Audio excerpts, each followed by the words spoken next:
来，伫这个艺术界有鬼才称号的洪怡老师，最近甲俊敖做歌的才子彭文山联名来创作着《红仔》，是一身2层楼仔悬的爱心人。这个艺术的地标嘛，将做拍开新经典。 2层楼悬的爱心人降临台中时阵，有未来金属感的创作者，这是新的艺术作品。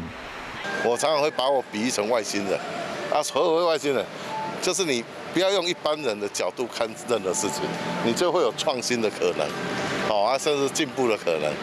用复合加色彩打造出12生相辉煌的作品，这是台湾少数成功将这个艺术创作变成文创产业的。最近嘛，甲作词的才子彭文山联名创作《红仔》。我想要跟他联名2件作品嘛，那因为疫情之下，背面应该是一个可爱的娃娃的脸嘛，正面就戴口罩。一个国际有名艺术家希望透过这个共同的平台，和艺术的美学以内出发，为台湾的艺术界开创出 艺术类新商机。